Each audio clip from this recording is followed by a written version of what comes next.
In June 2011, emergency services were called to the home of 65-year-old Barry Hepburn. Barry was a retired sports car enthusiast and a paraplegic.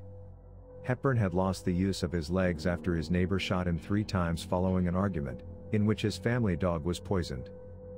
He survived the brutal attack at his vacation home in the south of France, but became wheelchair-bound because of the injuries to his legs. Barry had told the emergency operator, "I've severed my leg and I'm bleeding to death. I've severed them, I'm bleeding heavily." During the call, the phone went silent. Upon their arrival, they were shocked at what they found. Barry, who had lost all feeling in his legs, had made an enthusiastic attempt to remove one of them with a hacksaw. The retired property consultant tried to commit suicide twice before with an overdose and suffered severe pains with pressure sores, diabetes and general movement. He had recently become despondent because he was having so much trouble getting into and out of his beloved sports cars. Hepburn had discussed the issue of having what he called his useless legs surgically amputated with his family doctor in 2003. He inquired on the possibility of surgery again in 2010, after buying a new car. The car had been partially modified for his disability, but his wife told the court at the inquiry that he was upset that his heavy legs were getting in the way and did not allow him to use the car unaided. He said that he was considering buying a hacksaw, and would attempt to do it himself. When the paramedics arrived, they found him dead, and his right leg was almost totally detached. The plastic sack he'd used to stop the bleeding was covered in massive amounts of blood. He also had a bag sitting beside him, neatly packed for the hospital. Guy Whittall, a former professional cricket player, was enjoying a peaceful night's sleep at the Himani Lodge in Zimbabwe. While getting ready for his day, sitting on the edge of his bed, the 40-year-old had no clue that he had just lived through everyone's worst nightmare. Still oblivious as he began preparing breakfast in the suite's kitchen, he was startled by the loud screams of the housekeeper, coming from where he had just been sleeping. Whittall came running back into the suite to receive the shock of his life. For under his bed was a thrashing, 8-foot 300-pound crocodile. The housekeeper's screams had startled the beast.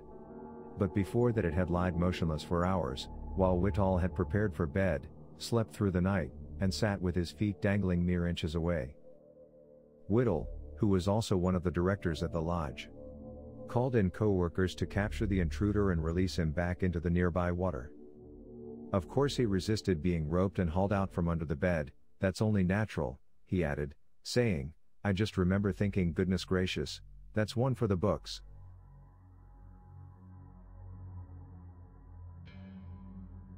On the morning of February 14, 2005, 19-year-old Brooklyn resident Rashawn Brazel failed to show up for any of his scheduled appointments he had that day.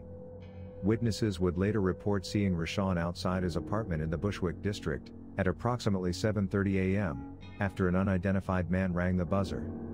Rashawn was then seen entering the Gates Avenue subway station with the man. There were also unconfirmed sightings of the 2 men at the Nostrand Avenue station later that day. In the early morning hours of February 17, transit workers at the Nostrand station found 2 bags next to the subway tracks. One bag contained some tools and bloody drill bits. The other contained some of the dismembered remains of Rashawn Brazel. Over the next few days, more of Rashawn's body parts would be discovered in trash bags at a local recycling plant. His head was never found. A medical examination concluded that Rashawn was likely alive for 2 days following his disappearance. It is believed he was tortured before his death. There was some speculation that his murder was a possible hate crime, but no evidence could be found to support this theory. However, there was one unusual clue.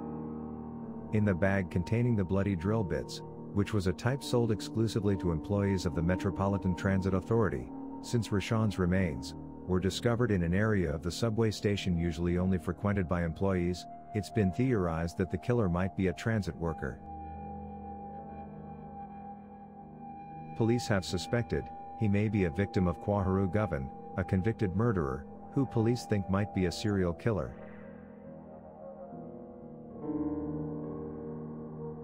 The exorcism of 13-year-old Robbie Mannheim, who was also known as Roland Doe, was the inspiration for the classic 1973 movie, The Exorcist, but the real name of Mannheim has never been revealed. The event took place in 1949. Robbie was supposedly possessed after using a Ouija board, following his aunt's death. He was supposedly trying to contact her. After a series of unexplained supposedly supernatural happenings, Robbie's family asked Reverend Luther Miles Schultz to observe the child. Over a period of one night, Schultz witnessed the child's bed vibrate, watched a large armchair turn on its side, and heard scratching sounds on the room's walls. Around the time of the events, there were several newspaper articles printed, attributed to anonymous reports which were later sourced back to Reverend Luther Schultz. He referred the case to Father Edward Hughes, who performed an exorcism on Robbie. During the exorcism, Robbie pulled a spring from the bed and stabbed the priest with it. Hughes needed well over 100 stitches to heal the gash. After a period of time, the boy underwent a second exorcism in St. Louis that lasted 6 weeks. According to witnesses, the bed shook and objects were flying across the room. After the exorcism was completed, the Mannheim family was no longer bothered by the spirit, and moved back to their home. Robbie Mannheim went on to become a successful happily married man, father and grandfather. After over 50 years, he has no memories of his possession.